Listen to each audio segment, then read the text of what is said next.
Hi, I'm Drew Loker with Vincent Middle School, and I am the career teacher teaching the CTE course, College and Career Readiness. Today, I will be introducing you to your Google Classroom. Many of you will have already accepted your invite and possibly even started on your assignments. But for those of y'all that haven't, we'll go ahead and take it from the top. I'm going to minimize everything so that you can see just a blank screen. And I'm actually going to use Edge just for a few minutes here so that you can see what it would look like if we were logging into a brand new account. Now, my recommendation and the district's recommendation is that you use Chrome for your Google Classroom account. Some of y'all like Edge, and personally, I use Safari and Edge, and if you have multiple accounts, sometimes multiple browsers helps because you can stay logged in to both at the same time. Now, both Edge and Safari and Chrome allow simultaneous login to multiple accounts, as you'll see here in just a minute. So we're in Edge for just a little bit. We're going to go to the upper right-hand corner, and like Chrome, you can see I'm currently logged into an account. But what I need you to do is to see that there are multiple accounts to use classroom.google.com. So if I go to Classroom, and if I was inside of Chrome, I would be getting the same response here. You'll see that when I attempt to log into Classroom, that it says that I'm logged out of gloker@bmtisd.com, and I'm also logged out of drewloker@gmail.com. Now, those are both me, and I use the different accounts for different reasons. Of course, school and my personal email account. But I also use another account to generate assignments and work and things like that occasionally you'll see, and that is the wbphotomail@gmail.com. And I've been creating content in Google Classroom for over a decade, so some of my material is actually on that account still. So what you'll want to do is log into use another account if you don't see your BISD account. And when you do that, you want to make sure that you punch in your ID number, your 6 digits for your ID, and make sure you put that at bmtisd.com. Now, if you haven't logged into Chrome, when you go to your little, it's going to look like a little head and shoulders, a little gray icon. You'll see it's a little shadow icon. You'll want to log into Chrome first and turn on your sync and make sure that you click on Yes, I'm in. And I'll try to show that again later as well. But if you leave off the at bmtisd.com and you just put your ID number and then you click on Next, the browser is going to fill in with at gmail.com, and that account does not exist. So I'm going to have to click right here and then go back and try again. And this time, make sure that you put the at bmtisd.com. And in this case, we're going to get an error because that account doesn't exist, but you'll get an opportunity to go ahead and enter in your BISD credentials. Now, if you're logging into the school computer for the very first time, you'll will, on the login screen, just put in your ID number. Now, that's different. That's a local login. But even on a school computer, once you get in and you're trying to log into Chrome, you have to go ahead and put in that at bmtisd.com because that is your email address. And you'll be using that for the next 3 to 4 or 5 years, depending on whether you're an 8th grader or 7th grader. Okay, so we're going to go ahead and swap on over to Chrome and take a look around here. So a couple of things also, before we go any further, I do want to show you, if you're logging into your cell phone, let's go full screen on this. So if you're logging into your cell phone, you're going to see a similar account icon in the upper right-hand corner right there. I'm sorry it's blurry. I've gotten too close to the camera right there, but you can see my icons, and you can see enough to know that those are my different email addresses. So the top one is the bmtisd.com account, and then the personal Gmail account, and then my WB Photomail account. So make sure even on your personal devices that you're logged into the same or the correct account. And then you also notice here in the background, you can see the color coding. There's first period career class, and then my second and third period tech apps classes. So let's go back to window mode here, and you can see that I've organized my classes, and you can drag your classes around as well. If you click and hold, and if you didn't know this, already. If you click and hold on the class, you can drag them around. So we're going to go ahead and go into one of the career classes. So once you're into your classroom, the first place you're going to notice across the top is the stream. Now, I keep my stream very clean for you so that you're not getting distracted or inundated with too much material being posted into your stream. Now, I do keep an archive of the previous messages. So if you think you missed something, go ahead and click on that tinyurl.com/classroom stream, and it will take you to a page that has a few links up at the top, including a link to get to the Zoom meeting that we have each day. And we'll talk a little bit more about that in just a little bit, as well as the class page. And I also do separate messages that are the same for both of my classes, as I do teach the College and Career Readiness class as well as the Tech Apps class. So at the top are what I call the common stream postings. And you can see this is left over from the previous semester. And then a little bit further down is a stream just for the career class, and then a stream just for the Tech Apps. So up at the top, you'll see them date coded, and then they go in reverse order, so you can see the most current ones listed up at the top. But normally we only need to see the ones that we are currently interested in, and I always keep this one here, and this takes you to the very top page of all of my resources and all of my material, and that's the thing that you really want to make sure you can get to. So that's where we'll start right now, how to get to all of the material, even if you're not logged into Chrome. And if you're watching this video and you still can't get logged into Chrome, maybe this will help right here. So we're going to start at a page that I created a number of years ago at drewloker.com. So if you just simply type in my name, DREWLOKER, yes, I do go by George. My full name is George Andrew Loker. So we can go ahead and type in drewloker.com, and it's going to take you to this page, and that may change, so don't get fixated if it has a sunset or doesn't have a sunset, but that's the right website, and you'll see that it says School VMS Computer. So we'll go ahead and click on that, and this is the page that I want you to bookmark. Now to make a bookmark, you do a Control-D. Now if you don't know where Control-D is, all you got to do is click this star right here at the top, and that is a bookmark, or favorite, also known as, and it's going to put it in my bookmarks bar. And you'll notice that I use great use of the bookmarks bar across the top. You can see that I've got quite a few bookmarks, and it does change based on the size of your window. So if your window is small, the bookmarks to the right disappear, but you can always get to them. And you can also edit your bookmarks, and so when you make a bookmark initially, it's going to probably have a long title that you're going to want to edit.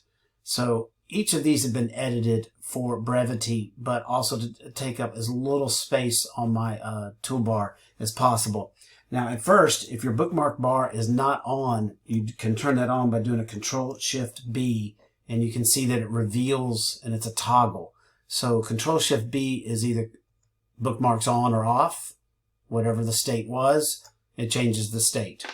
So we're going to go ahead and look at this. This is the bookmark to this page right here that I called it V at sites.google.com/view/Vincent Computer.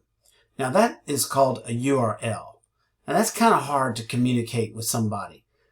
So trying to talk to somebody on the phone about going to Vincent Computer or sites.google.com/view/Vincent Computer, that would be very difficult. So that's why I use the drewloker.com. It's easy. You can remember it. You can always get there. But once you get there, you don't need to go back to this website again if you'll simply bookmark the pages that we need to get to on a regular basis. For example, you need to get to your classroom classwork page on a regular basis. So that's the next page I want you to bookmark. You're going to click a little star right there and bookmark this tab. And you can see I've already done first period, second, third, fourth, sixth, seventh, and eighth. And that's the social emotional learning class that I'm a member of as well. And you can bookmark that for yourself. So the first thing that we're going to need to do is enter your attendance. Depending on what day of the week it is, Whether you're first period or second or third or fourth or whatever class, you will only enter attendance for 4 classes per day, depending on the block schedule.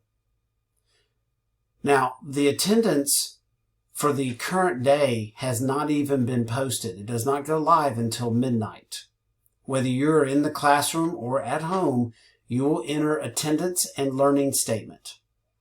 So if the day is a white day for class periods 2, 4, 6, and 8, you may not even see attendance if it's the wrong day. So you see that this one's grayed out, but you also see that it's scheduled for January 6th. When you're logged in, you won't see this until the correct day. So make sure you don't click through and end up on the attendance page and you're entering attendance. Now there's a second place that I put the attendance date. So there shouldn't be any errors of entering attendance on the wrong day. Now I've intentionally left blanks in these 2 spots right here because although I know what the next day is at the time of this recording, it may change by the time you're watching this. So make sure that you know whether it's a white day or a blue day. Now, if you're on campus, it's pretty obvious because you know you're going to the correct classes. But if you're at home completing attendance, or if you go home for a few days. So let's say you're normally on campus, but you decide to stay at home for a few days, go ahead and get your attendance done and get your attendance credit. You're only allowed 10 absences per semester before you could potentially lose credit. So if you skip doing the attendance and learning statement, you could potentially end up losing credit for the class even though you complete the material. So entering attendance every class day is very important. Now, every class day is not the same as every calendar day. So of a Monday through Friday day, you will only enter attendance for 4 classes on Monday, Wednesday, and Friday, and then the other 4 classes on Tuesday and Thursday. Now, most of y'all know this at this point, so I'm just reiterating this to be abundantly clear. So when you get to this attendance form, you will see again the date and make sure, hey, wait a second, make sure you're entering the right attendance. You cannot enter attendance after the day has passed. So if you think you're being clever and it's 12:30 a.m. and the day has passed and you enter the attendance, your attendance does not go to the correct class. It does not go to the correct record. It ends up getting filed in for the current day's attendance, and you end up getting marked absent on the day you were supposed to enter attendance. So you can neither enter attendance ahead of time because the attendance is not going to show up, and you should not enter the form after the fact for a previous day because all of this is recorded electronically and the information does not go where you think it's going. Now, attendance is a 2-step process. So when you enter attendance, let's pause for a second. So I'm using one of my separate accounts to demonstrate this because I can't demonstrate from my teacher account because I have a teacher view. So I've gone to my drewloker@gmail where I've scheduled myself as a sample student. So you're actually looking at the attendance for January 5th. Now, whatever day it is, don't worry about that. Don't get fixated on the wrong day or the wrong class period. I'm simply trying to show you that attendance is a 2-step process. Now, it's a 2-step process whether you're in the classroom or you're at home. You still have to take attendance if you're in the classroom, and you also enter your learning statement for the day. Now, if you're at home, you're going to take attendance as soon as possible each day of class. And then you'll also enter your learning statement as well. So let's take a look at what happens when you click the link. So attendance is a 2-step process. We're going to look at the form, and when we finish entering the form, we'll need to come back and mark as done. Let's take a look at the instructions. So we'll click the link. You won't always have to do this. Initially, we need to review the instructions though. For the career class, and some of y'all do have me for both career and tech, the instructions are a little different. For the career class, we will need to write a complete sentence of something you've learned about careers. If you have me for both classes, you'll need to write different statements for each class. For the career class, you're going to write something initially from the planetplus.net job profiles page. Now, once we get started with the ICEV career lesson plan system, you won't need to use this particular website. But for the first day or two, you can go to this website, look up your favorite career, and write about anything about your career that you find. For example, let's say your dream is to become an actor. Maybe you want to leave Texas, go to California, and become a movie star. Well, click on actor, review the details about the field of being an actor or actress, and simply use one of these statements as your learning statement, something you've learned for the day. For example, you could write about actors use speech, movement, and body language to play the part of a character or interpret a script for a theater, film, TV, or radio performance. So let's go back up here to our instructions, and we're going to click this link where it says take your attendance here. And we're going to go ahead and click that link. Now this is the attendance form. You will enter attendance approximately 45 times during the course of the semester. There are 90 days and you're in this class every other day.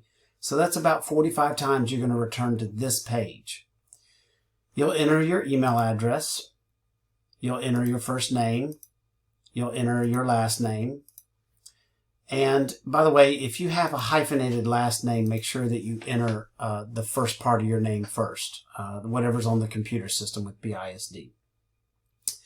And here's where your concept is going to get entered, where it says, what is one concept you've learned related to this class recently? Now, on the very first day of class, you're going to need to go out and find something about a career. And in the interest of just helping you get this done, you can write about anything you want for this particular statement for this day. Anything, like how many times your parents have changed careers, or maybe you could write about what your favorite career is, or something you've learned about a job from a relative recently. So for your very first attendance, write about anything related to career. Now, it does need to be in a complete sentence. You need to start with the proper punctuation, capitalization, and then end with the punctuation mark. End with a period. Make sure the sentence reads completely and as a complete thought. Now, this is where 15 of your points comes in every day. Your attendance and learning statement is worth 20 points each day. So make sure that you do a good job with this and take this serious. If after you start with the ICEV, your material here does need to be current. It does not necessarily have to come from today for you to write about it today. It does need to come from something within the last few days. So make sure you write about something you've learned recently about careers. Now, this attendance form serves both my tech classes and my career, so it does mention something about the tech apps classes being able to use a vocabulary word, but that does not apply to my career classes. The career classes need to write a learning statement, something related to the college and career class. All right, then go ahead and enter your class period. And if you're at school when you're entering this attendance, mark school. If you're at home, mark home. All right, so I've gone ahead and filled it in. You can see here I used the statement, I learned that actors use movement and body language in addition to their voice. Make sure that you enter the correct class period. And once again, if you have me for 2 class periods, you will have to enter this form twice. Now, it's the same form for me for both class periods, but this form does not serve any other teachers, nor does any other teacher's form come to me. This information only comes to me for the purpose of marking your absences, either present or absent. So make sure this is done correctly. It's very, very important that this is done correctly, and it's the most important concept that we've covered today. So the very last thing to do after you've entered the information is to click submit. And if you've filled in all the boxes correctly, it says your response has been recorded, and you should get a confirmation at your email address if you've entered a valid email address. So after you have entered your Google form, keep in mind that Google Classroom does not know if you've entered the Google form. So we got to go back to Classroom, and I have that tab open down here. And we'll go back to it for just a second. So we'll go back to our classroom, and then we'll click on the Mark as Done. Now, you'll get a response from Google Classroom that says you didn't attach work. That's okay. It says, so your teacher will just see it's done, and that's fine. That's what you want to happen. You don't need to attach a document for me or a screenshot or anything. I do know that some teachers are requiring or asking you to do that, but that's not necessary for me. Keep it simple, and we'll go ahead and click on that Mark as Done. All right, so that's it for this first segment of getting class up and running and getting attendance. It's the most important thing. However, at this point, return back to your classroom and start with the next assignment.